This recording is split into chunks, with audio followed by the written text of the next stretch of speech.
Now, after considering like what is the overall syllabus for CAB intermediate level, now let us talk about what are the fundamentals which a person is required to follow while preparing or maintaining books of accounts. Now, any company which is maintaining books of accounts, there has to be a uniformity, right? So, if there is no uniformity, can you compare the books of accounts for two different companies? No. So, for making the accounts of companies or different business organizations comparable, it is necessary that there should be certain standards or there should be certain principles or rules which should be uniformly followed, right? So you remember the college school days when you used to wear uniform, when you were given certain card and then you used to go school with the same uniform, and then you were allowed to enter the school, right? So it was the rule given by the school, and it was for identification, that is a particular student belonged to a particular school. Likewise, you go for college, so every college will give you identity card, and at the entrance the person will the watchman will ask you to show your ID card, and if you are carrying your ID card, then you will be allowed to enter the college. So these are the rules for a college, right? Likewise, if you are maintaining the financial position of the company by way of accounting, obviously that accounting has to be prepared uniformly, right? So if there is no uniformity in maintaining books of accounts, how people will appreciate your performance, or how people will know that how much is your profit? So there has to be a uniformity in presentation of books of accounts. So for that purpose, we'll understand three main part: what are different accounting concepts, then what are different principles, and what are the conventions. First of all, what is accounting concept? Now, accounting concepts are defined as basic assumption on the basis of which the financial statements of business entity are prepared. So, considering these fundamental assumptions, you will do your business. So, that is known as an accounting concept. Now, what is fundamental assumption? There are, as per accounting standard 1, there are three basic fundamental assumptions. One is as you can see here, going concern, consistency, and accrual. So these are considered as fundamental accounting assumptions. Now first, going concern. Now going concern means what? Huh? Can anyone tell me what is going concern concept?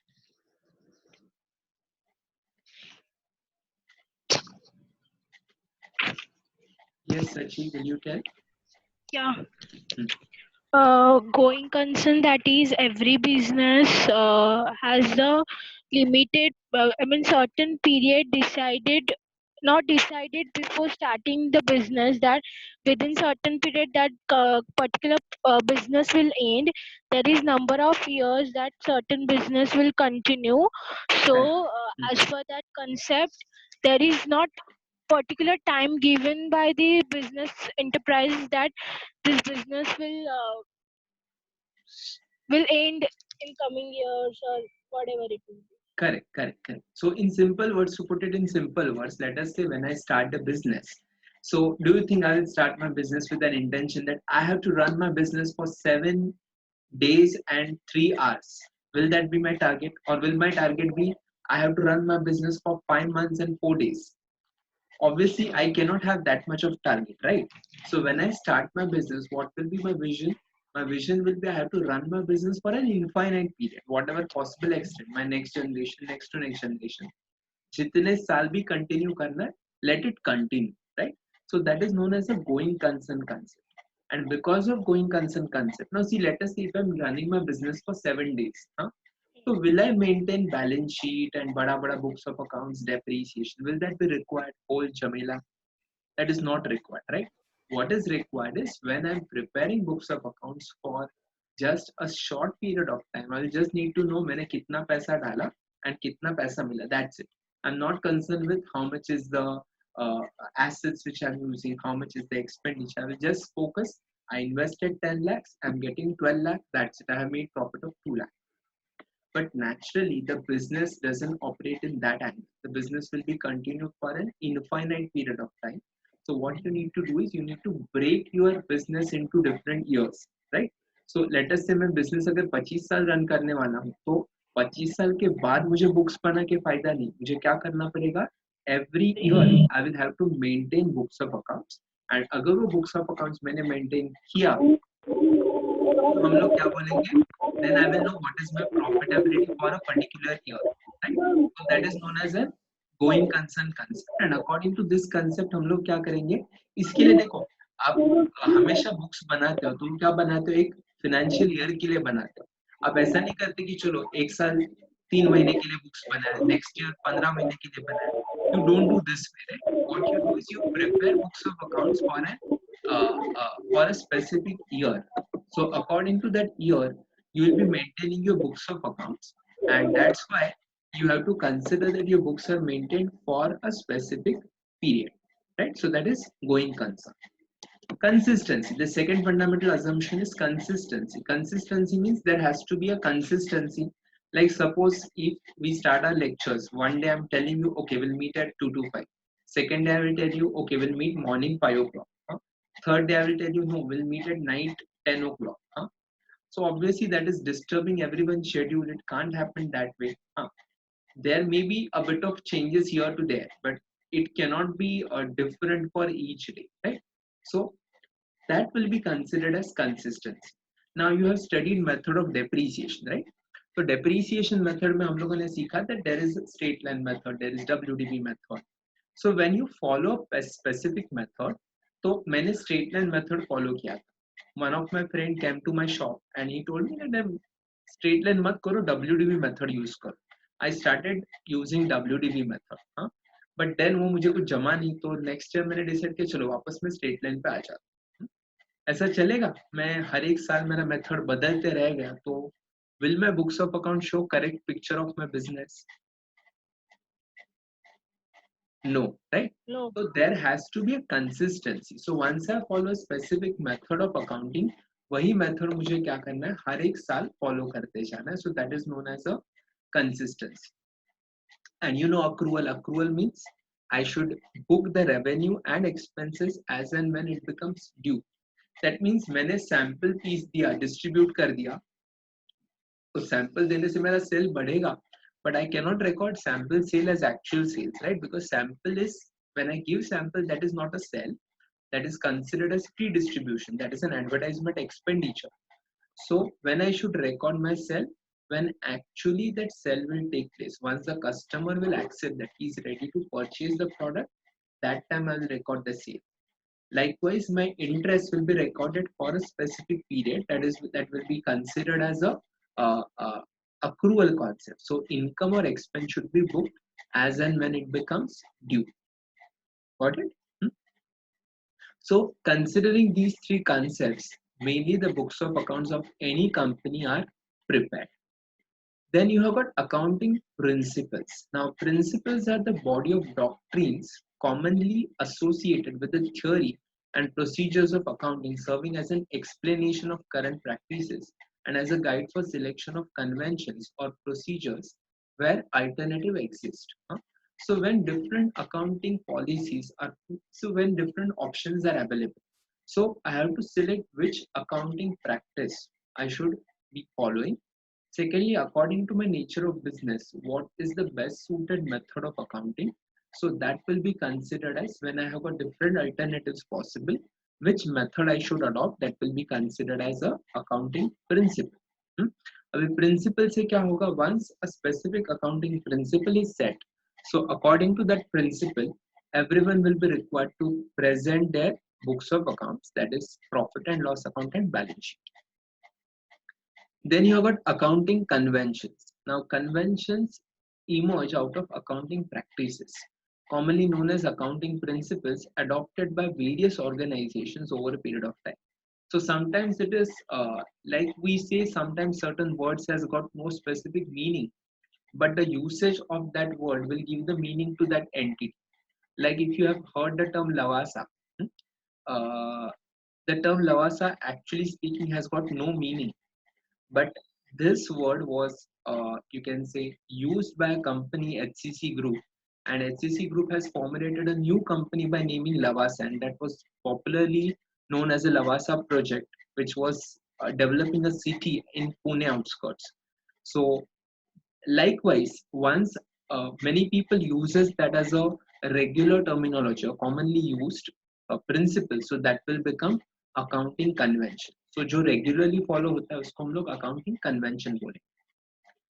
Then you have got accounting standards. Now, what is accounting standard? These are the written policy documents issued by the expert accounting body or government or any other regulatory body. Accounting standards over the aspects of recognition, measurement, procedures and disclosure of accounting transaction in the financial statements. अभी ये जो है ना, this is more, it has got more legal validity.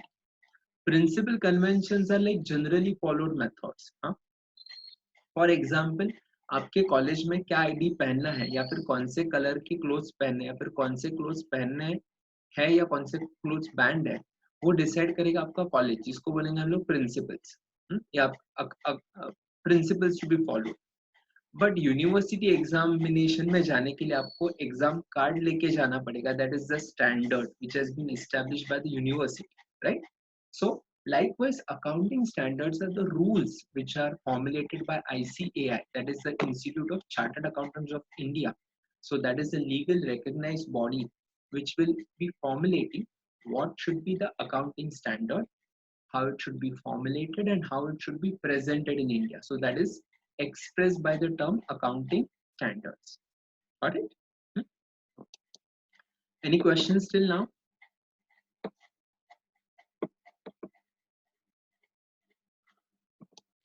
No. No? Okay. Now these concepts, now this you already learned, but since it is good to have a recap, so I'm just revisiting all those concepts. Entity concept. Now, can anyone tell me what is entity concept?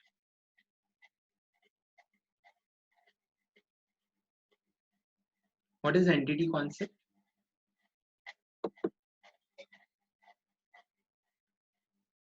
Owner itself invested by him. Yes, Arpita. Owner itself invest in the entity. Yes, correct. So when owner and the business, so let us say Arpita has started a small manufacturing unit. So technically Arpita is running the business, no doubt. But Arpita will be considered as a different person than her business. So today, if she is putting 10 lakh rupees into the business, so what it will be termed as कि Arpita is putting 10 lakh rupees into business. So this business is supposed to give her returns.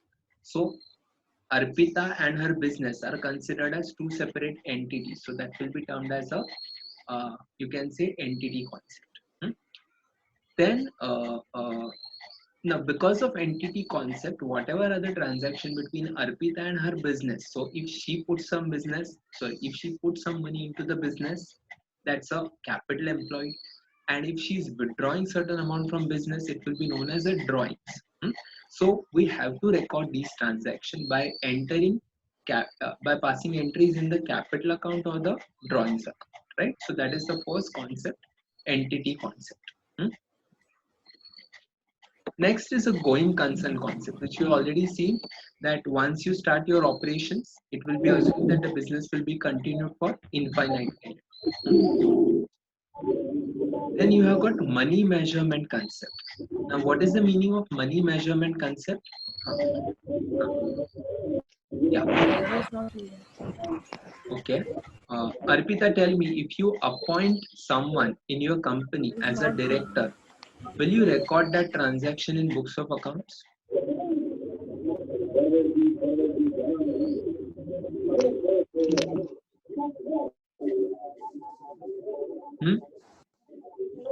If you appoint someone, will you record that as transaction in the books of accounts? No, right? Kyun nahi? Because there is no inflow or outflow because of that person's entry, right? वो person को मैंने company में recruit कर दिया, लेकिन उसके लिए हम लोगों ने कुछ भी एंट्री पास नहीं किया बुक्स में, और there is no financial impact as such, and therefore we are not going to record that transaction in books of accounts.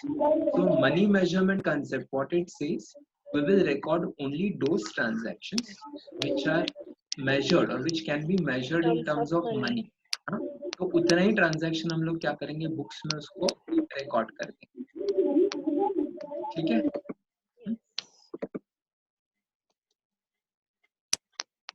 Okay. Then you have got periodicity concept. A periodicity concept means we have to record the transactions, business transactions. Which happened in particular period. Yes, happened in particular period. कि हमारा transaction कौन से period में हुआ, तो इसके लिए हमें financial year या फिर calendar year देखना पड़ेगा, and according to that period will decide कौन सा transaction हमें record करना है, कौन सा transaction हमें record ये books of accounts में नहीं करना है. So that will be considered as a periodicity concept. So let us say I'm preparing books of accounts. For example, I'm preparing books of accounts. So when we are preparing books of accounts for the year 2019-20, so which transaction will be included here? So the transactions between 1st April 2019 to 31st March 2020. Only these transactions will be recorded. Yes. So that is known as a periodicity concept. Got it? Huh? Then accrual concept. Accrual concept we have already seen. Accrual concept means income or expense should be recorded as and when it is due. So accordingly we will record the transaction. We'll take one example. So for example, if the company is paying rent for 12 months ending on 30th June 2020.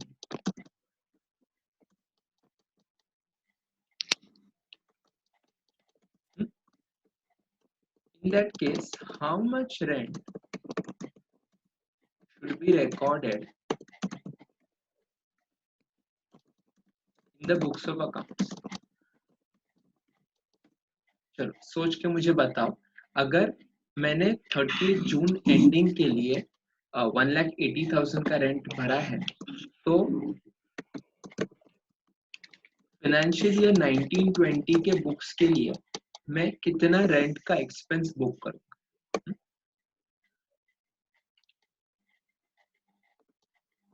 Think carefully and tell me how much rent you will record.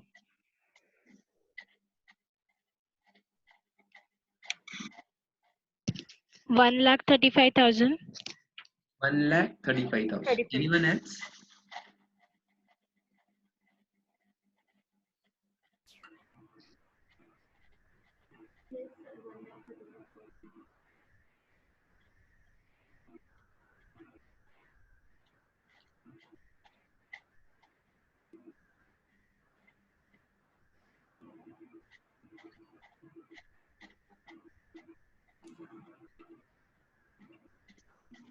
Six months का रहेगा ना, जून का है तो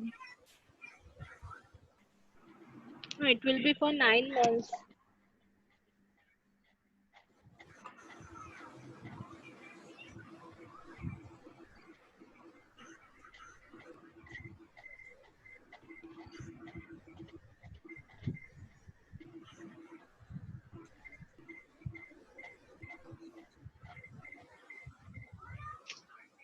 बाकी लोग क्या लग रहा है? नम्रता, what you feel?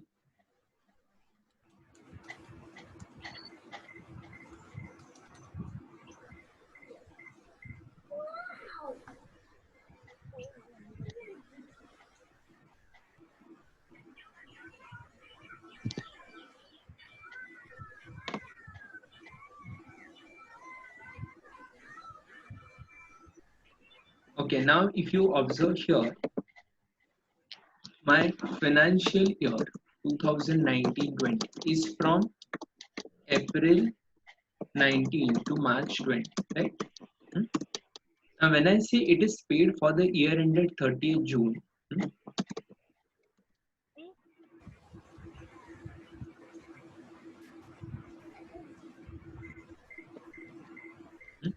so obviously what is that period that will start from July 19 June 20, correct? हाँ, अभी इसमें से जुलाई 19 टू मार्च 20, ये जो 9 मंथ्स का पीरियड है वो करंट ईयर में आ रहा है. So how much period will lie in the next year? 3 months. Yes. 3 months.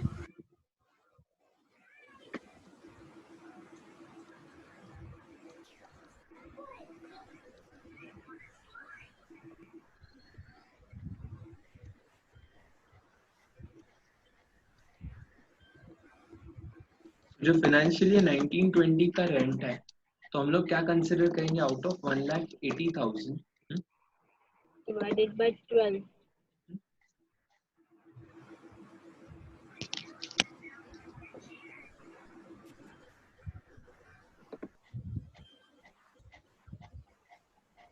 so 1,80,000 divided by 12 That is 1,50,000.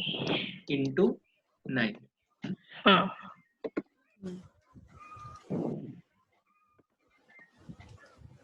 So how much will be the expense for the current year? 1,35,000, right? It will be recorded as rent for the year.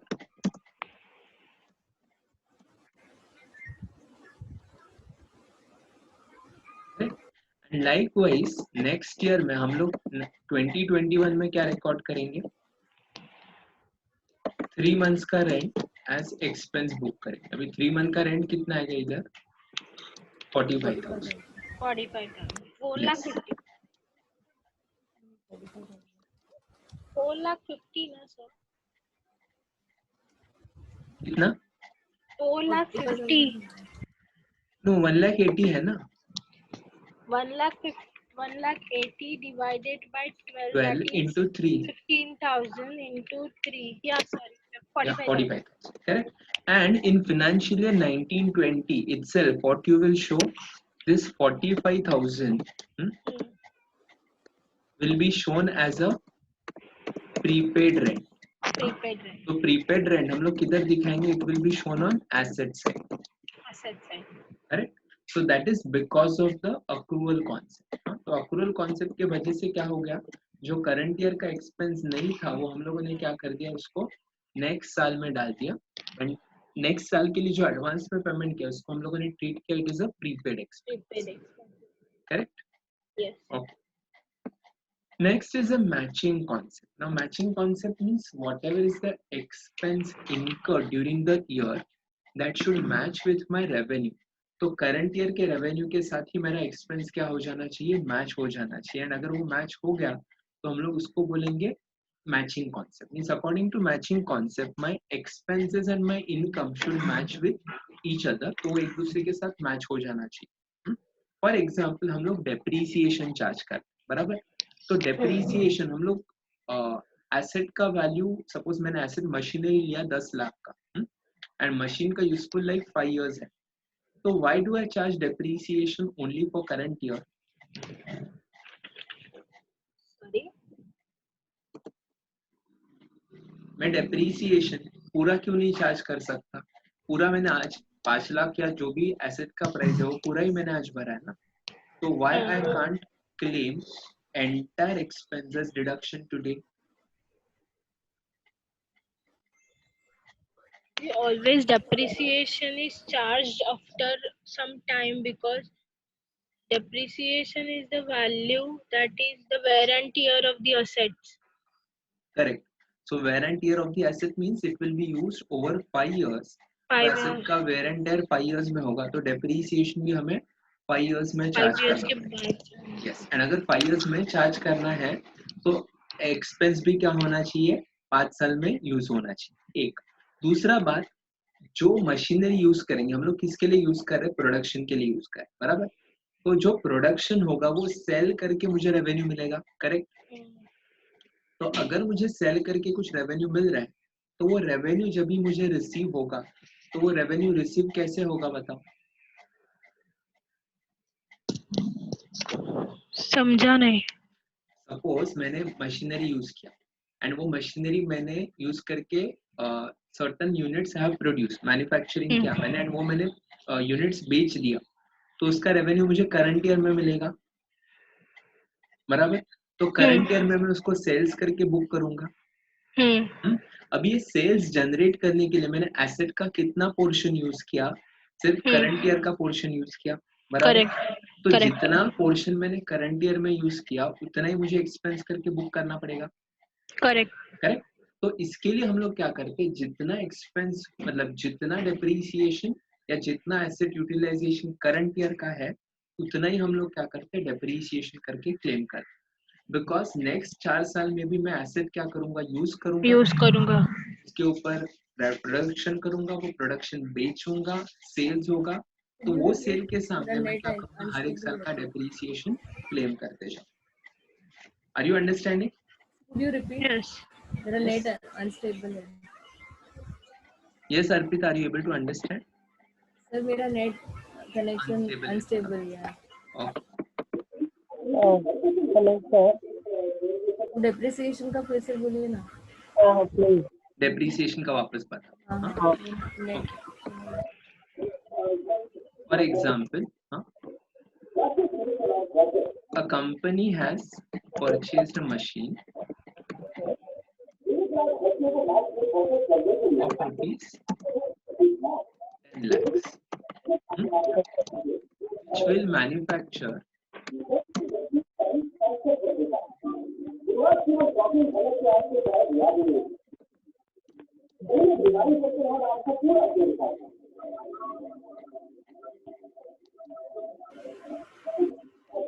one lakh units over next 5 years, बराबर। अभी 1 lakh unit total manufacture होने वाला है, जो मैं कितने साल में यूज करूंगा, over a period of 5 years, correct. तो 5 साल में अगर यूज करूंगा तो ईयरली प्रोडक्शन कितना रहेगा,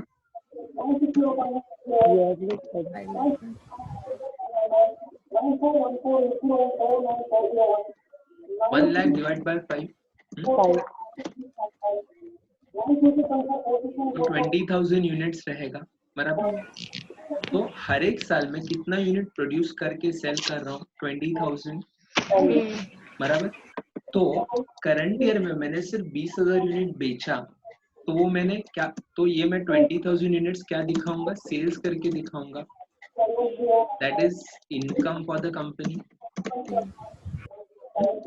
एंड मुझे कौन सा एक्सपेंस क्लेम करना है, जो भी ये इनकम के कनेक्शन में एक्सपेंसेस है वही एक्सपेंस मुझे रिकॉर्ड करना है। सो record expenses in connection with the income.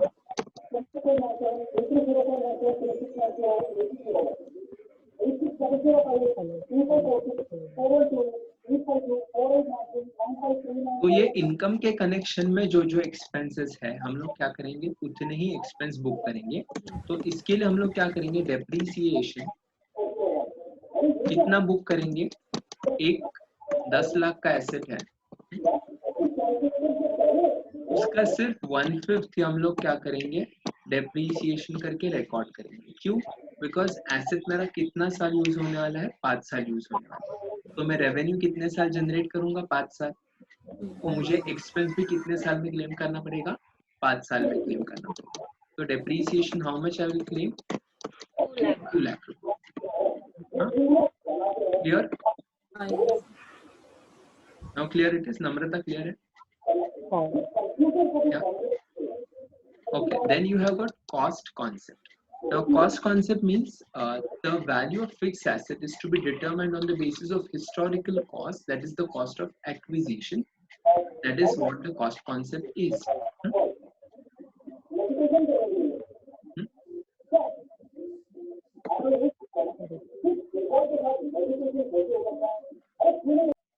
इसका और एक मीनिंग क्या है, जो भी एसेट है मेरा, वो मैं एसेट को क्या करूंगा, फॉर एग्जाम्पल मैंने फर्नीचर परचेज किया,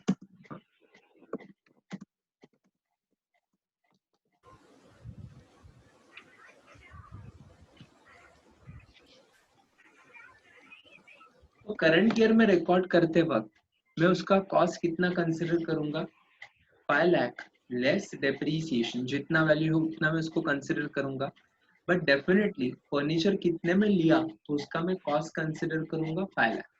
तो अगर उसका आज का market value, now see it happens that कोई भी एसेट हम लोग यूज करेंगे तो उसका यूजफुल लाइफ कम हो जाता है, उसका वैल्यू, मार्केट वैल्यू कम हो जाता है। तो उसका मार्केट वैल्यू कम हो गया, डज इट मीन कि हम लोगों को उसको रिवाइज मार्केट वैल्यू पे रिकॉर्ड करना है? फॉर एग्जाम्पल फर्नीचर यूज करके 1 साल हो गया, आज मैं बेचने जाऊं तो कोई भी बंदा मुझे मैक्सिमम 2 लाख देगा। तो tell me whether this fixed asset will be recorded at 5 lakhs or 2 lakhs? 5 lakhs. 5 lakhs, yes. तो 5 लाख लेस सिर्फ हम लोग क्या करेंगे, डेप्रीसिएशन करेंगे, लेकिन हमें हमेशा कौन सा वैल्यू देखना है, ओरिजिनल कॉस्ट देखना है, that is the purchase price. Okay, realization concept. Now it is closely associated with the cost concept. Any change in the value of assets is recorded only when it is realized. However, under this concept, all probable losses are recognized and probable gain is not accounted for. हाँ? तो realisation concept means जो आपको मिलने वाला है वही हम लोग रिकॉर्ड करें। हाँ, फॉर एग्जाम्पल मैंने एक प्रोडक्ट बेचा on sale on approval basis, like for example आपने अमेजोन पे एक एडवर्टाइजमेंट देखा, आपको एक मोबाइल बहुत अच्छा लगा, आपने वो मोबाइल परचेज कर दिया, उसमें ऑप्शन था सेल और return with in 10 days.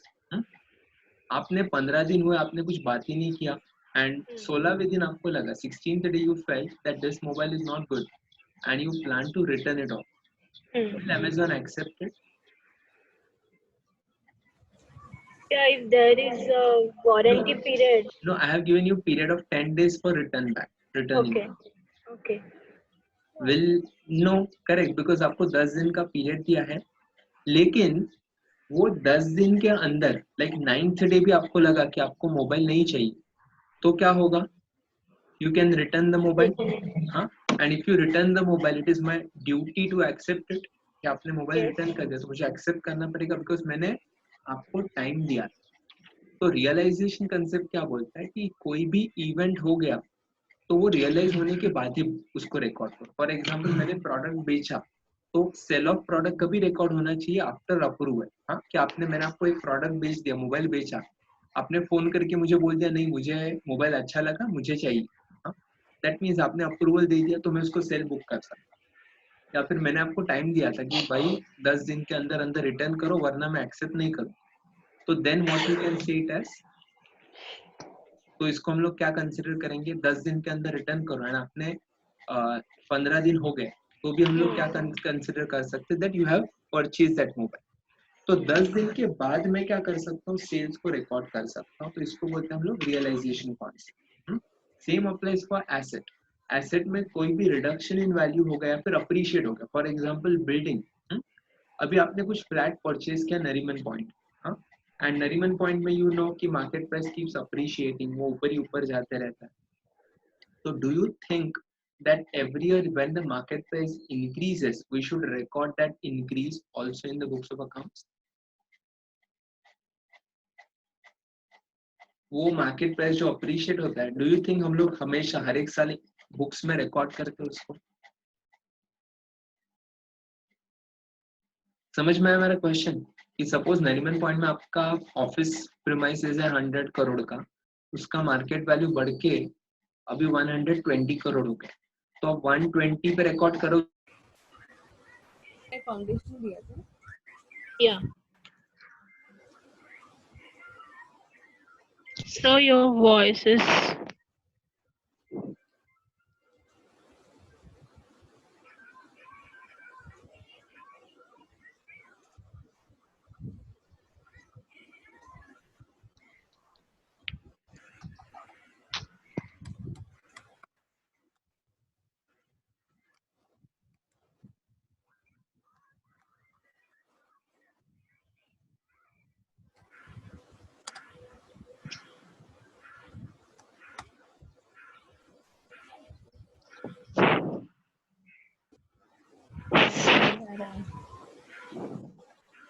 you're mute, sir.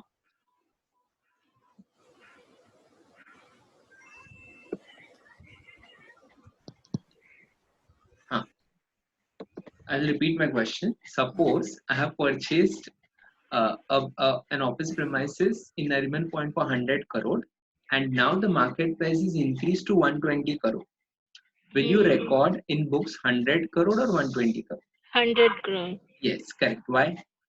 Historic cost concept. Historic cost concept, right? कि मैंने आज बिल्डिंग बेचा तो नहीं है, सिर्फ उसका मार्केट वैल्यू बढ़ गया, बट ये गारंटेड है क्या कि आज कोई आके मुझे 120 बेचेगा?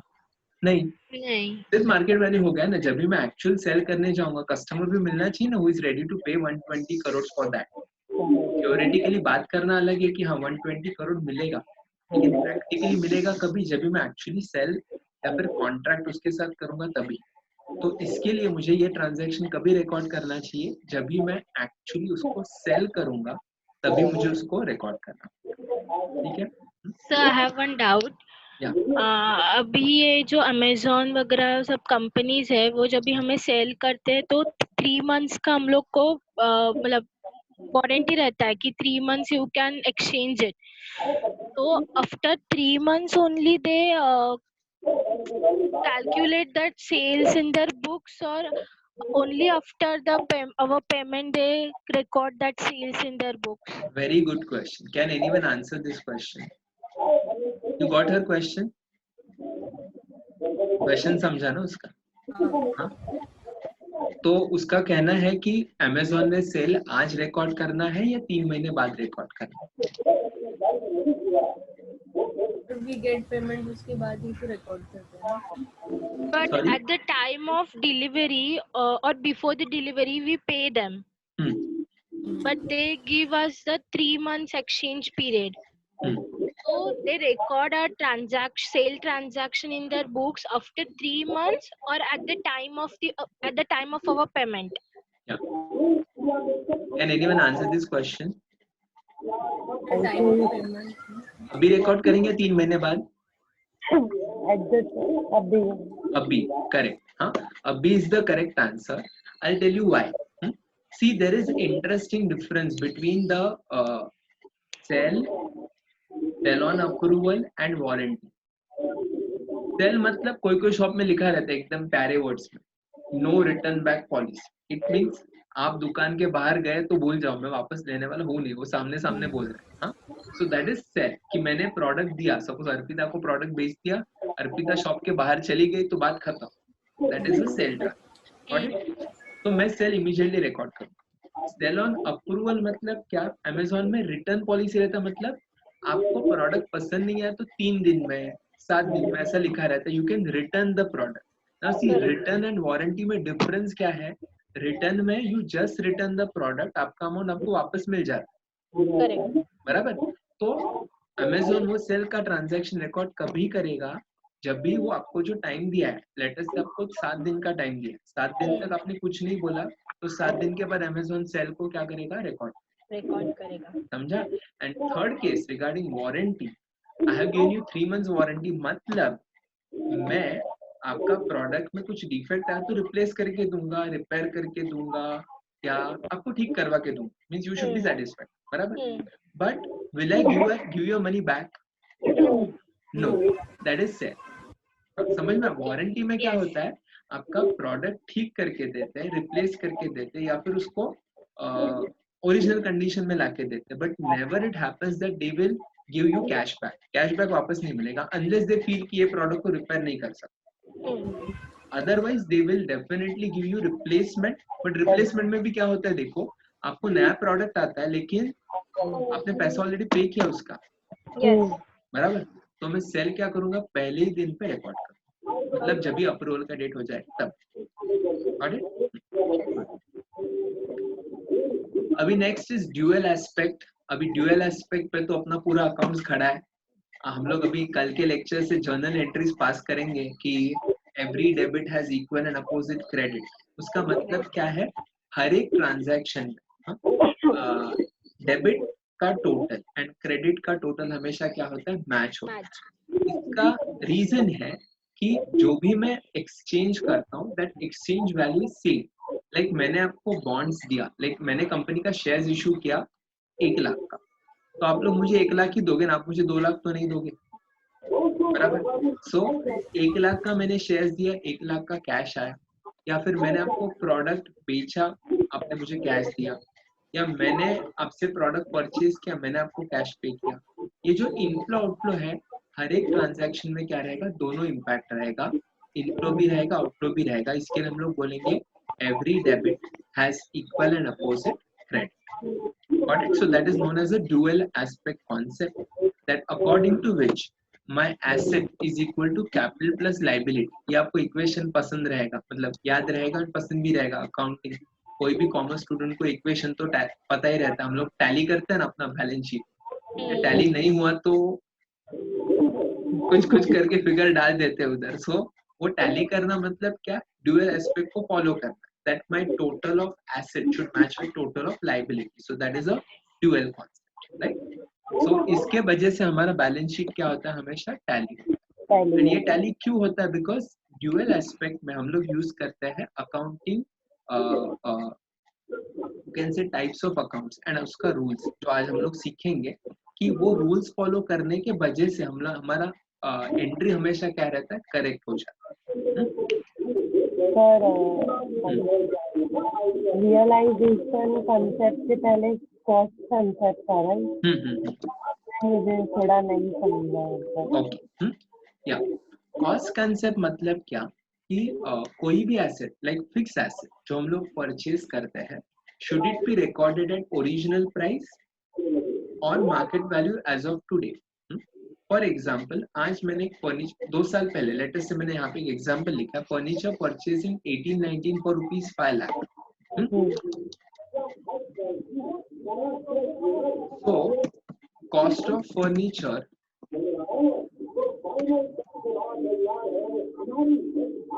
जब भी हम लोग रिकॉर्ड करेंगे इन फाइनेंशियल ईयर 1920, कौन से प्राइस पे रिकॉर्ड करेंगे, 5 लाख लेस डेप्रीसिएशन। मतलब हम लोगों ने क्या कंसिडर किया, ओरिजिनल कॉस्ट कितना था उसमें से डेप्रीसिएशन लेस कर दिया, फिर वैल्यू आया, वो हम लोगों ने बोला आज का कॉस्ट है, बराबर। हम लोग आज में जाके मार्केट वैल्यू चेक नहीं किया। Actually speaking, if I go to market and if I check कि आज मैंने फर्नीचर बेचा तो कितना मिलेगा, तो ऑब्वियसली 5 लाख तो नहीं मिलने वाला, मुझे 2-3 लाख भी मिल जाएगा तो भी काफी है, बिकॉज सेकेंड हैंड फर्नीचर है। तो अगर आज मैं फर्नीचर 2 लाख में बेच रहा हूँ, सो लेट अस से it's FMV today is rupees 3 lakhs. So will I record it at price of 5 lakh less depreciation or 3 lakh? कौन से प्राइस पे मैं रिकॉर्ड करूंगा, 5 लाख लेस डेप्रीसिएशन। ये जितना प्राइस है उस पे मैं रिकॉर्ड करूंगा, because historical concept, original price कितना था लेस डेप्रीसिएशन। तो 2 लाख रिकॉर्ड करेंगे आप। हाँ, मतलब 5 में से डेप्रीसिएशन लेस करके मैं प्राइस रिकॉर्ड, ठीक है, समझा? Next is accounting conventions. हाँ, कन्वेंशन हम लोगों ने ऑलरेडी एक देखा है, कंसिस्टेंसी हमने देखा है, कंजर्वेटिज्म देखते। अभी कंजर्वेटिज्म समझने में बहुत आसान है, लेकिन ये पढ़ के थोड़ा सा अजीब लगता है कि कंजर्वेटिज्म मतलब है क्या। अभी कंजर्वेटिज्म इज रेगुलर टर्म्स में हम लोग जो यूज करते हैं वही कंसेप्ट हम लोग इधर यूज करने वाले। Principal of conservatism means anticipate all losses, don't anticipate all the gains. Like CMA में आपने एडमिशन लिया, बराबर, तो आप 10 बार सोचते हो, लेकिन जब भी आपको कॉलेज का एडमिशन लेना तभी आपने 10 बार सोचा क्या, नहीं, क्योंकि आपको पता था कि अरे कॉलेज तो मैं पास हो जाऊंगा या फिर हो जाऊंगा, उसमें तो कुछ डाउट्स नहीं। पर जब भी CA में हम लोग एडमिशन लेते तो हम लोग देखते हैं अरे पासिंग परसेंटेज कितना है, 5% पास होता है, 10% पास होता है, पढ़ाई इतना करना पड़ता है, आर्टिकलशिप करना पड़ता है। तो ये सब सोच के हम लोग क्या सोचते हैं कि अरे मुझसे होगा कि नहीं होगा, तो मन में पहला थॉट क्या आता है, निगेटिव आता है, अरे नहीं हुआ तो, मैं पास नहीं हुई तो, so what we think is we anticipate all the losses। और जब भी हमें डिसीजन लेना है तो हम लोग क्या सोचते हैं कि चलो you look at your household condition, कि मैंने सपोज एक हाथ 2 अटेम्प्ट में फ्लंक हो गया या हो गई, तो will my parents permit? Like कोई फैमिलीज बोलते नहीं, एक अटेम्प्ट में करना है तो करो वरना नहीं तो बंद। Like some people don't understand कि ये 100 में से 5 बच्चे पास होते हैं तो ये कोर्स उतना भी आसान नहीं है। So sometimes that parental support is required. So she might have seen in her sister's case कि CA बनते बनते It takes time for everyone. So everyone goes through that phase कि जहाँ पे it's not that easy for anyone to crack the exam just like that. So it takes time. तो आपने ये पहले फैक्टर क्या सोचा कि मैं पास नहीं हुई तो so that means you're anticipating loss. Have you thought ever कि मैं फर्स्ट अटेम्प्ट में पास होंगी, मैं रैंकर होके दिखाऊंगी? Have you thought about this? No, हाँ नहीं, क्या रहेगा तो बहुत अच्छा है, but will that thought remain throughout? If that remains, that is wonderful. But वो हमेशा नहीं रहता बराबर. तो हम लोग क्या सोचते हैं? We become conservative, that we anticipate of failure, we don't anticipate about success. That is what we are going to do in business. कि suppose मैंने लॉटरी का टिकट लिया, तो मैं ऐसे घर जाके बॉस को बोल दिया कि बस मैं कल से ऑफिस नहीं आ रहा हूँ, मैंने 50 लाख की लॉटरी का टिकट लिया, कल मुझे 50 लाख मिलने वाला. Will I be able to do that? No, right? Because that is an anticipated gain, right? So business में same concept use करना है. What business says, अगर एक income expected है, don't record. But एक expense expected है, उसको record कर लो. इसके लिए मैं आपको और एक example देता हूँ. मैं आपको थोड़ा म्यूट करता हूँ सब लोग. Yeah, I will give you an example so the concept will be clear to all of you. आप एयरपोर्ट पे जाते हो बराबर, हाँ, एंड आप फ्रेंड के घर पे जाते हो, हाँ, तो फ्रेंड सपोज आपकी फ्रेंड सेम सिटी में है, हाँ, आप डोंबिवली में रहते हो, फ्रेंड डोंबिवली में है, तो आप 10 मिनट 15 मिनट पहले निकलोगे. कॉलेज एग्जाम के लिए जाना है, कॉलेज 1 घंटे के डिस्टेंस पे है, हाँ, बट आप डॉट 1 घंटा पहले निकलते हो? नहीं, आप हम लोग क्या सोचते हैं? 1.5-2 घंटा पहले निकलते हैं. क्यों? You become conservative. रास्ते में कुछ ट्रैफिक लग गया, या ट्रेन से जाना है तो ट्रेन लेट हो गया, या किसी ने मास्क नहीं पहना तो पकड़ लिया. तो ऐसे अलग अलग फैक्टर्स हो सकते हैं, राइट? तो ये हम लोग सब सोच के हम लोग क्या पकड़ते हैं कि नहीं, हमें एक्स्ट्रा टाइम देना पड़ेगा. सो यू एंटिसिपेट लॉसेस, या you anticipate extra time. Likewise suppose आपको इंटरनेशनल फ्लाइट पकड़ना है, आपको न्यूजीलैंड जाना है, तो आपका फ्लाइट रात को 10 बजे है, हम लोग यहाँ से 6 बजे ही निकल जाएंगे, या 4 मे बी 5 बजे ही निकल जाएंगे, because you don't want to take risk. कि ट्रैवलिंग में पता है हम लोग 1.5-2 घंटे में मैक्सिमम पहुंच जाएंगे. 3 घंटा चेकआउट, 2 घंटा checkout is enough, but still हम लोग क्या करते हैं? प्रिकॉशन लेते.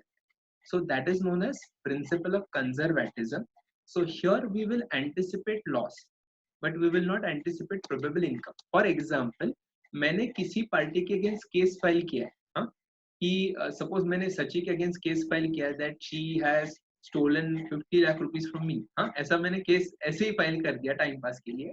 तो अभी मुझे तो पता है कि ऐसा पैसा तो आने वाला है नहीं, but this is a probable income. तो will I record that income?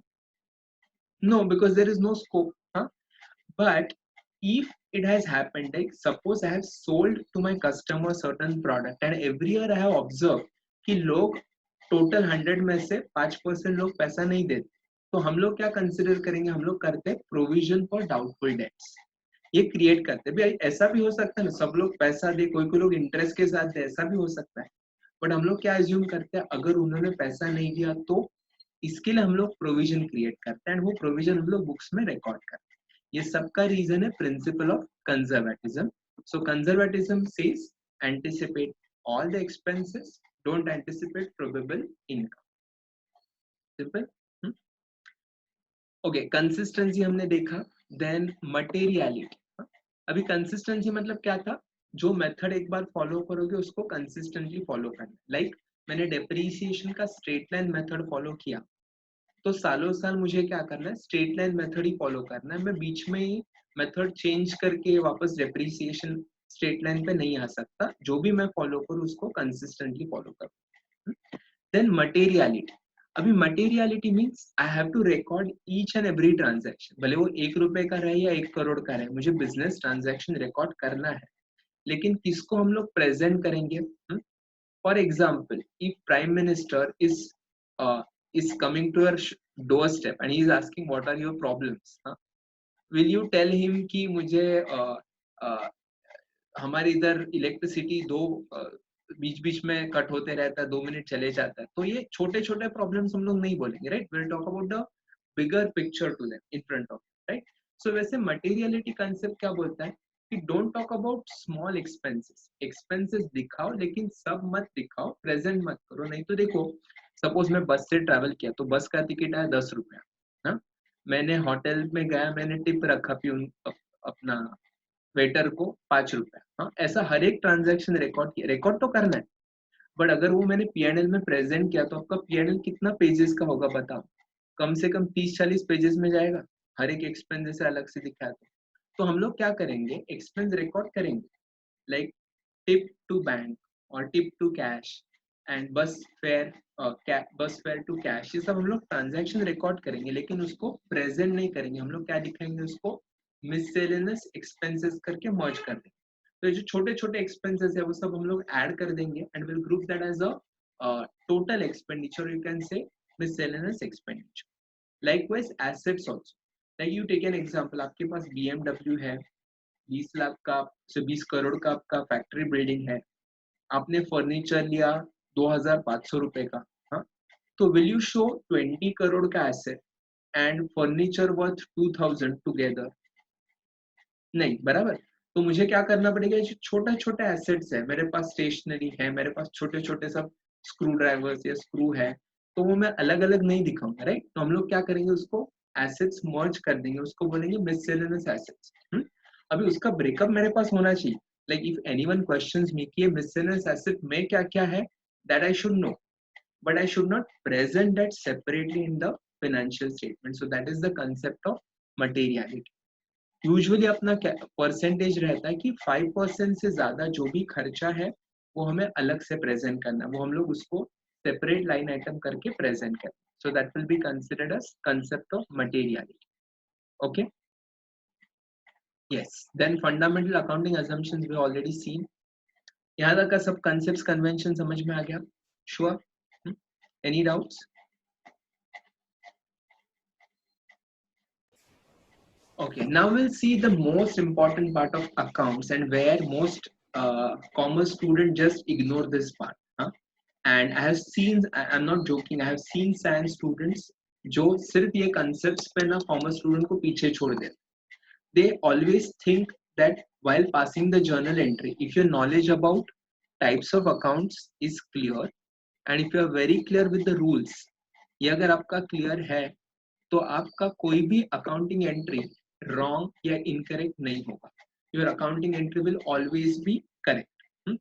तो हम लोग देखते हैं टाइप्स ऑफ अकाउंट्स क्या क्या है। So broadly speaking 3 types of accounts are there, one is a personal account, then real account and third one is nominal account. Personal account means what, अभी हर एक जन का नाम like Sachi, Sakshi, Arpita, Namrata, Prasad, Vikas, all these will be considered as individual names or you can say individual person, so that is known as a personal account. See, we all are living beings, तो इसके लिए हम लोग क्या बोलेंगे, living personal accounts. But there are certain non-living personal accounts as well, जिसमें companies आता है, like say Reliance company या Tata Limited और you can say Bajaj company. So ये सब companies है, वो भी क्या है, they are artificial persons. तो पर्सन में दोनों आएगा, इंडिविजुअल्स आएंगे, एचयूएफ आएगा, पार्टनरशिप आएगा, कंपनी आएगा, बैंक्स आएगा, फाइनेंशियल इंस्टीट्यूशंस आएगा।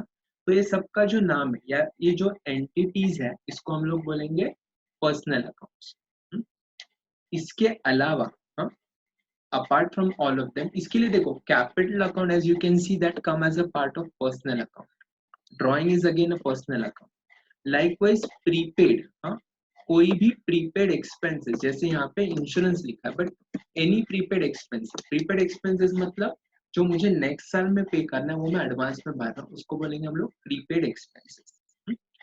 तो नेक्स्ट साल का खर्चा, जैसे हमने रेंट का एग्जांपल देखा था, याद है ऊपर, तो वो रेंट क्या है, मैंने नेक्स्ट साल का खर्चा एडवांस में भरा। अभी rent is an expense, but prepaid rent हम लोग क्या कंसिडर करते हैं, एसेट कंसिडर करते हैं, बिकॉज ये मेरा नेक्स्ट साल का खर्चा है जो मैंने करंट ईयर में इनकर किया, तो उसको हम लोग कंसिडर करेंगे प्रीपेड एक्सपेंस। तो prepaid expenses with reference to specific expense, right, like prepaid rent और प्रीपेड इंश्योरेंस। इसके लिए प्रीपेड जो भी है उसको भी हम लोग क्या कंसिडर करेंगे, पर्सनल अकाउंट्स कंसिडर करेंगे कि मुझे ये पैसा LIC को देना, इसके लिए हम लोग बोलेंगे प्रीपेड सॉरी, ये मैंने पैसा एडवांस में LIC को दिया, तो इसके लिए मैं उसको प्रीपेड इंश्योरेंस बोलूंगा। मैंने मेरा पैसा रेंट एज एन एडवांस मेरे ओनर को दिया, या फिर मैंने you can say land owner को दे दिया, तो उसको हम लोग कंसिडर करेंगे prepaid rent paid to the owner of the flat. So that is again a personal. So that's why always it is considered as a personal account. Then outstanding expense. Outstanding expense मतलब जो expense due तो हुआ लेकिन पे नहीं किया, वो भी हम लोग क्या करेंगे, पर्सनल ट्रीट करेंगे. फॉर एग्जाम्पल मैंने एम्प्लॉयज का लास्ट मंथ का सैलरी दिया नहीं, तो उसको हम लोग क्या ट्रीट करेंगे, आउटस्टैंडिंग एक्सपेंस ट्रीट करेंगे. एंड जो आउटस्टैंडिंग एक्सपेंस है उसको हम लोग क्या ट्रीट करेंगे, पर्सनल अकाउंट ट्रीट करेंगे. Then interest receivable. Interest receivable is what? Interest which will be received in future. उसको हम लोग कंसिडर करेंगे इंटरेस्ट रिसीवेबल. मतलब इंटरेस्ट मिलना चाहिए लेकिन अभी नहीं मिला. फॉर एग्जाम्पल डिबेंचर्स जैसे इशू होता है, तो डिबेंचर का इंटरेस्ट हाफ ईयरली मिलता है जनरली. तो सपोज इंटरेस्ट मिल रहा है जून एंड दिसंबर में, तो दिसंबर में इंटरेस्ट मिलने के बाद सीधा कभी मिलेगा, जून में मिलेगा. तो as on 31st of March मुझे 3 महीने का रेंट, 3 महीने का इंटरेस्ट ड्यू तो हो गया, लेकिन मिला क्या वो नहीं. लेकिन वो इंटरेस्ट किससे मिलना है, कंपनी से मिलना है, तो हम लोग उसको क्या ट्रीट करेंगे, again personal account.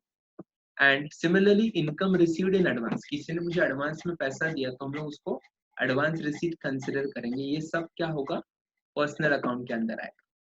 Clear? Sorry sir, capital account में कैसे आएगा, रिपीट कर.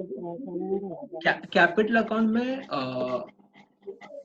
जो पर्सन लेटर से प्रोपराइटर है, कल नम्रता ने उसका बिजनेस स्टार्ट किया, तो नम्रता विल से कि I have invested 5 lakh rupees into my business. तो हम लोग एंट्री पास करेंगे bank account to capital account या Namrata's capital account. So that is capital account. तो कैपिटल अकाउंट में पर्सनल कैपिटल भी आ सकता है, लाइक नम्रता वाज इंडिविजुअल. कल नम्रता अर्पिता ने पार्टनरशिप फर्म फॉर्मुलेट किया, तो दोनों पैसा डालेंगे तो फर्म का कैपिटल भी आएगा. कल वो दोनों ने वो डिसाइड किया कि चलो हम लोग कंपनी फॉर्मुलेट करते हैं, फिर शची भी आ गई, फिर साक्षी भी आ गई, सब लोगों ने पैसा इन्वेस्ट करना शुरू कर दिया, तो वो शेयर कैपिटल हो जाएगा. तो उसको हम लोग कंसिडर करेंगे इक्विटी शेयर कैपिटल. तो normal capital provided by proprietor, partnership firm, equity share capital, preference share capital, सब क्या आएगा, personal accounts. Then real account. Real account is, yes Sakshi, what is your doubt?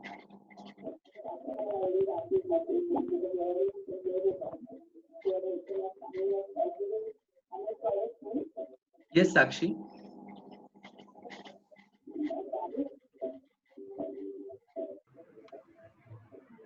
Yes Sakshi, ask your doubt.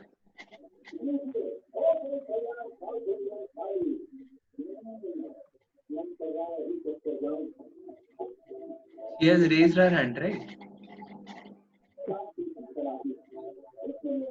Sakshi, are you there or you are not there?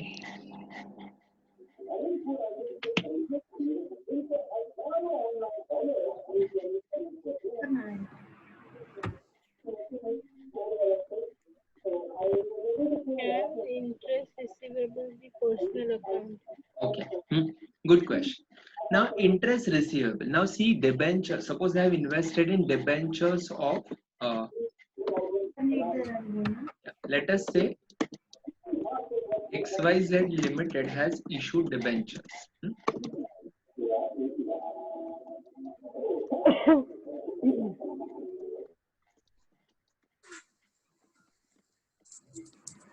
And Mr. Amar has invested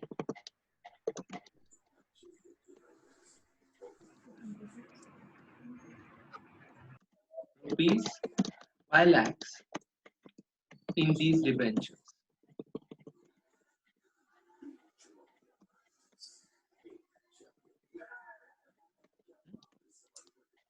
Now, suppose this interest will be received on 30th June and 30th of December. ऐसे 2 बार company interest पे कर रहा है, बराबर. अभी suppose mister Amar books में entry pass कर रहा है. Sorry to interrupt. Hello, actually वो हेडफोन ठीक नहीं था तो पता नहीं चला वो आपने जो बोला वो. Okay. Yeah. Suppose XYZ Limited has issued 10% debentures and they are paying interest on 30th September and 30th December. Okay. ये 2 दिन वो इंटरेस्ट पे करने वाले हैं. And now that Amar has invested 5 lakh rupees in these debentures and Amar उसका books close कर रहा है 31st मार्च को.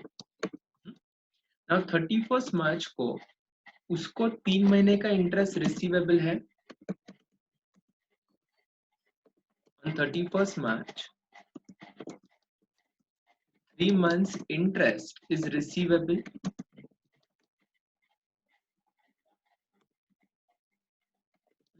And ये इंटरेस्ट कभी मिलेगा उसको 30 जून को मिलेगा.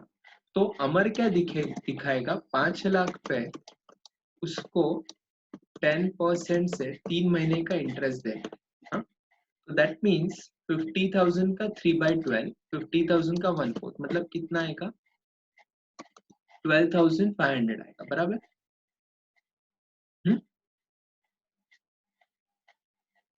यस 12,500 आएगा. हाँ. अब ये 12,500 जो इंटरेस्ट आया ये इंटरेस्ट क्या है. This interest is due but not received from whom? From XYZ limited. अभी समझ में आ रहा है. ये जो इंटरेस्ट ड्यू है जो मिला नहीं मतलब हम इसको क्या ट्रीट करेंगे इंटरेस्ट रिसीवेबल. ये किससे मिला नहीं है XYZ से मिला नहीं है. मतलब ये रिसीव किससे होगा फ्यूचर में XYZ से रिसीव होगा. इसके लिए हम लोग उसको क्या कंसिडर करेंगे पर्सनल अकाउंट कंसिडर करेंगे. समझ में आ रहा है कि interest receivable there has to be a person. मैं से हवा में नहीं बोल सकता ना मुझे इंटरेस्ट मिलना है. What will be a next question किससे मिलना है. So this interest is receivable from XYZ. इसके लिए हम लोग इसको कंसिडर करेंगे it is a personal account. So since it is receivable from a company, therefore interest receivable is a personal account. Hopefully, Sakshi, it is clear now.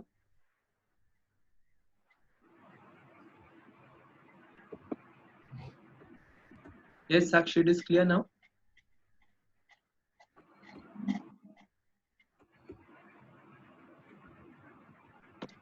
Yes or no?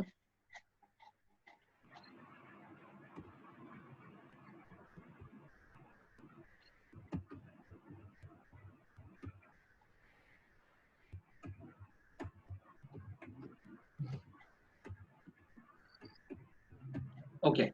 Interest receivable in final account, interest receivable is a liability. And since interest receivable is a liability, that's why we record it on a credit side. That is correct, but that is not because it is a nominal account. See, if it is a nominal account, then your rule will be different. Since it is nominal account, then the rule is different.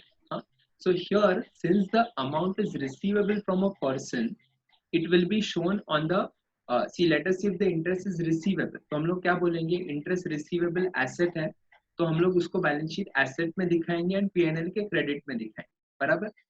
And if interest received in advance है तो हम लोग उसको क्या दिखाएंगे interest received in advance हम लोग debit में दिखाएंगे या फिर लेस करके दिखाएंगे एंड बैलेंस शीट में लाइबिलिटीज में दिखाएंगे. करेक्ट. तो interest receivable it works like you can say nominal account, like a nominal account, but it is not a nominal account. See, अगर nominal account है तो interest received in advance भी nominal होना चाहिए ना. तो वैसा नहीं है वो. ये चारों है मतलब कौन कौन सा prepaid expense, outstanding expense, income received in advance and income receivable is with reference to a specific person. Therefore, it is considered as a personal account. Got it? इसके आगे याद रखो ये वाला पॉइंट, ठीक है? Okay good. Okay, real accounts में तो it is very simple. Real account में हम लोग क्या लिखेंगे, मेरे ऑल एसेट्स एंड इन्वेस्टमेंट उसमें हम लोग रिकॉर्ड करेंगे कि रियल अकाउंट में कौन कौन सा मैंने लेटेस्ट से मशीनरी में इन्वेस्टमेंट किया, लैंड में इन्वेस्टमेंट किया, फर्नीचर में इन्वेस्टमेंट किया, ये सब क्या होगा मेरे लिए रियल अकाउंट होगा। एट द सेम टाइम मैंने इन्वेस्टमेंट किया, मैंने शेयर्स में पैसा डाला, एफडी में पैसा डाला, आरडी में पैसा डाला, तो ये सब क्या हो जाएगा मेरे लिए इन्वेस्टमेंट होगा। तो all investments and all assets whether they are tangible or intangible वो सब किधर जाएगा, रियल अकाउंट में जाएगा। एंड नॉमिनल अकाउंट में जाएगा all expenses and losses and incomes and gains will come under the nominal account।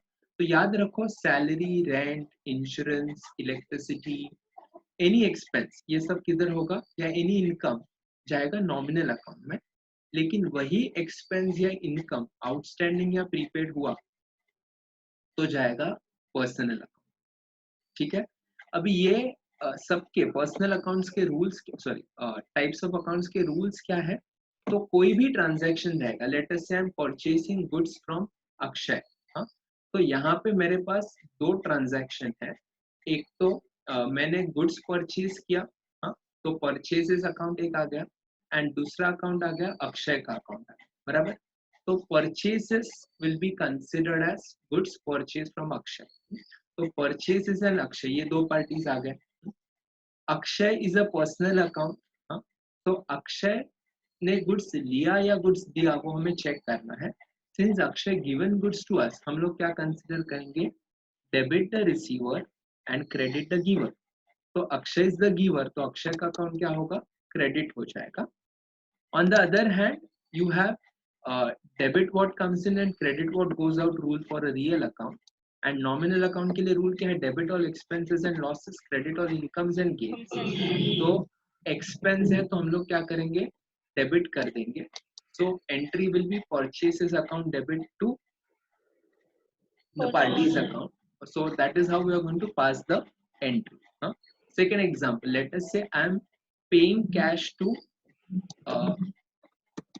Sumit, so cash, let us say cash paid to Sumit,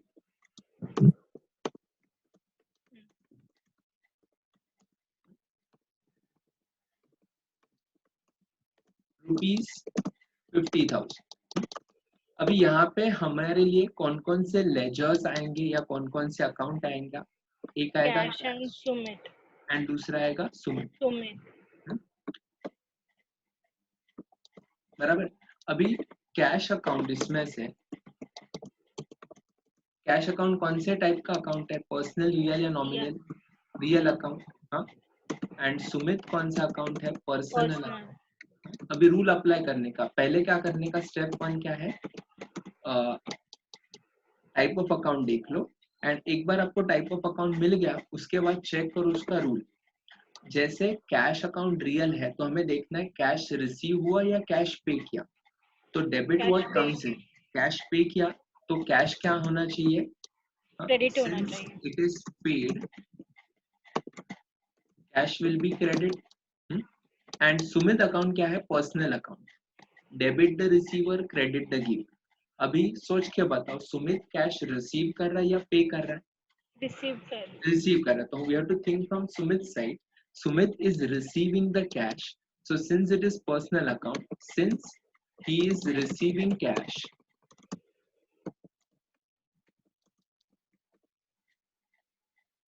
it will be debit। अभी आपको समझ में आ रहा है, ये एक बार आपके लॉजिक दिमाग में बैठ गया तो आपका जर्नल एंट्री कभी भी रॉन्ग नहीं होगा। नॉट जस्ट अकाउंटिंग सब्जेक्ट, आप इंटर में अकाउंट्स करो, फाइनल में अकाउंट्स करो, कोई किधर भी करो, या फाइनेंशियल अकाउंट रहने तो कोई भी सब्जेक्ट रहने तो जहाँ पे जर्नल एंट्रीज आएगा वहाँ पे लॉजिक अच्छे से यूज करो तो आपका जर्नल एंट्री हमेशा करेक्ट आएगा। तो यहाँ पे इन शॉर्ट एंट्री क्या आएगा, Sumit account debit to cash 50,000 to cash account, कितना आएगा 50,000, बराबर? तो डेबिट में 50,000 आ गया एंड क्रेडिट में 50,000 आ गया, मतलब ये अकाउंट क्या हो जाएगा, टैली होगा दोनों account. That means it is because of the dual aspect. Every debit has equal and opposite credit. So we will record the transaction as Sumit to cash. Hopefully everyone is clear with this. Yes. Yes. Huh? So any doubts in today's session? No? Okay. So we will stop for the day. What I will do is I'll share this file with you in the group. I'll formulate a group now. I'll share this file. And इसके end में मैं थोड़े questions डालता हूँ, which will be regarding identification of the accounts. तो some MCQs है identification of the accounts वो मैं उसमें डालता हूँ. आज आप homework करो, फिर कल हम लोग same time मिलते हैं, but will increase the timing a bit. कल हम लोग 2 to 5 मिलेंगे. Okay. बीच में 3 to 5 मिनट का break ले लेंगे, but 2 to 5 will be tomorrow. Okay. ठीक है? Any doubts? No. Yes. Sir, this last one. Entry ना? Yes. या एंट्री पे ध्यान देना पड़ेगा, बिकॉज एंट्री क्लियर हो गया ना तो आपका अकाउंट एकदम स्मूथ जाएगा. कल हम लोग बहुत सारे एंट्रीज लेंगे, don't worry about that. So is the question, cash paid to Sumit was the transaction. If that is the transaction, first what we did, we identified the accounts. इसमें दो अकाउंट है, एक है कैश एंड दूसरा है सुमित. बराबर. तो कैश हमने आइडेंटिफाई कर किया, कैश है real account and Sumit account है पर्सनल. अभी इसके बाद आइडेंटिफिकेशन के बाद हम लोग नेक्स्ट स्टेप पे जाएंगे एंड आइडेंटिफाई करेंगे कैश रिसीव हो रहा है, फिर कैश हम लोग पे कर रहे हैं. तो सपोज यहाँ पे हम लोग सुमित को कैश पे कर रहे हैं, बराबर. तो कैश इज पेड. तो रियल अकाउंट के रूल देखो, रियल अकाउंट का रूल क्या है, debit what comes in, credit what goes out. तो कैश मेरा क्या हो रहा है, बाहर जा रहा है, बराबर. तो कैश अगर जा रहा है, आउटफ्लो हो रहा है, तो हम लोग कैश को क्या करना चाहिए, डेबिट करना चाहिए या क्रेडिट करना चाहिए, credit, because credit what goes out, बराबर. क्रेडिट करना चाहिए. तो इसके लिए कैश को क्या किया, क्रेडिट कर. ये समझा? यस. अभी सुमित कौन है, सुमित का अकाउंट क्या है, पर्सनल अकाउंट. पर्सनल अकाउंट में क्या रूल अप्लाई होता है, डेबिट द रिसीवर और क्रेडिट द गिवर. बराबर, ये रूल अप्लाई होता है. अभी सुमित सोच के बताओ, सुमित कैश रिसीव कर रहा है या सुमित कैश पे कर रहा है? सुमित कैश क्या कर रहा है, रिसीव कर रहा है. तो डेबिट द रिसीवर, ये रूल अप्लाई करके हम लोग सुमित का अकाउंट क्या करेंगे, डेबिट. करेक्ट. अभी ये दिमाग में टेंशन रखो ही मत, ऐसा कभी नहीं होगा. अगर आपने रूल बराबर से फॉलो किया तो दोनों डेबिट आया या दोनों क्रेडिट आया, ऐसा कभी नहीं होगा. आपका एंट्री हमेशा करेक्ट आएगा. एंड ये एंट्री करेक्ट आना जरूरी क्यों है, बिकॉज करेक्ट एंट्री, इसके ऊपर एक तो क्वेश्चन पूछ सकते हैं, आपको हर एक चैप्टर में लगेगा. सेकेंडली रेक्टिफिकेशन में आपने देखा रहेगा बहुत बार प्रॉब्लम होता है कि करेक्ट एंट्री क्या वही पता नहीं है, तो ऑब्वियसली रेक्टिफिकेशन करना तो बहुत दूर की बात. रेक्टिफिकेशन कभी कर सकते कि मैंने आपको बोला अभी सुधरो, हाँ, तो हमारा गलती क्या है वही पता नहीं, तो हम लोग सुधरेंगे क्या, बराबर. तो वैसे ही एंट्री कौन सा रॉन्ग है कौन सा करेक्ट है वही नहीं समझा तो हम लोग करेक्शन नहीं कर पाएंगे. तो उसके हिसाब से फाइनल एंट्री क्या पास होगा, Sumit account debit to cash account 50. Correct. तो यही कल के लेक्चर में आपको करना है. मैं आपको आज थोड़े आइडेंटिफिकेशन के लिए अकाउंट्स देता हूँ कि आइडेंटिफाई पर्सनल, रियल और nominal account. So do that as a homework exercise. अभी बुक बना लो, आप नोटबुक बना लो, नोटबुक में सब रिकॉर्ड करना स्टार्ट कर दो धीरे धीरे. एंड देन जो भी हम लोग ट्रांजैक्शंस कल से लेंगे वो start writing down the transaction in your book so that it will be reference for you, बाद में आपको जाके काम आए. एंड कल हम लोग ये तो करेंगे नोट से, बट मॉड्यूल के भी क्वेश्चन साथ में करते जाएंगे, तो आपका मॉड्यूल भी साथ साथ एक साथ होते जाए. ठीक है. मॉड्यूल में बहुत ऐसा लंबा चौड़ा दिया, इसके लिए मैंने ये नोट्स फॉर्मेट में दिया तो आपको समझने के लिए ज्यादा आसान है. ठीक है. अभी बाकी सब पॉइंट्स क्लियर है? साक्षी क्लियर है? अर्पिता? हाँ सर. सर वो रेंट के केस में 9 मंथ्स वाला प्रीपेड और 4 मंथ्स 3 मंथ्स वाला एक्चुअल बेसिस था. हाँ देखो,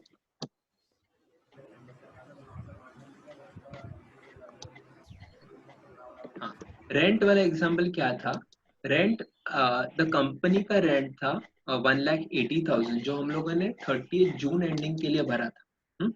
सो 12 महीने का रेंट भरा मैंने, मतलब मैंने कब से कब तक का रेंट भरा रहेगा, जुलाई से जून तक, बराबर। अभी जुलाई से जून तक का रेंट मैंने भर भी दिया, लेकिन फाइनेंशियल ईयर 1920 में मेरा पीरियड कहाँ से कहाँ तक आता है, अप्रैल 19 से लेके मार्च 20 तक, बराबर। तो इसके ये 9 मंथ्स का जो भी रेंट है उसको हम लोग क्या कंसिडर करेंगे, रिकॉर्डेड एज रेंट। तो हम लोग करंट ईयर में उसको बुक क्या करेंगे, उसको रेंट एज एन एक्सपेंस करके प्रेजेंट करेंगे। हाँ, एंड जो नेक्स्ट साल के 3 महीने का रेंट है जो मैंने एडवांस में दिया है, उसको हम लोग क्या ट्रीट करेंगे, उसको हम लोग ट्रीट करेंगे प्रीपेड रेंट, एडवांस में कंसिडर किया इसके लिए। तो ये जाएगा आपका बैलेंस शीट के एसेट्स है। एंड नेक्स्ट साल में ऑब्वियसली 45,000 नेक्स्ट साल में तो मेरे लिए एक्चुअल रेंट ही रहेगा, तो नेक्स्ट साल में हम लोग उसको क्या दिखाएंगे, rent as an expense. Got it? Okay, clear है सब डाउट्स? नेक्स्ट ईयर फिर एक्सपेंसेस में दिखाएंगे, राइट? यस, नेक्स्ट पहले प्रीपेड में। करेक्ट। 1920 में मैं एक्सपेंस कर सॉरी प्रीपेड करके दिखाऊंगा, अच्छा। एंड 2021 में we will show that as an expense. तो आज हम लोग रुक जाते हैं, मैं फाइल थोड़ी देर में ग्रुप बना के आपको शेयर करता हूँ, होमवर्क करो, फिर कल हम लोग 2 to 5 मिलेंगे। Okay okay. चलो, have a wonderful day to all of you. Hope Same to you, sir. Same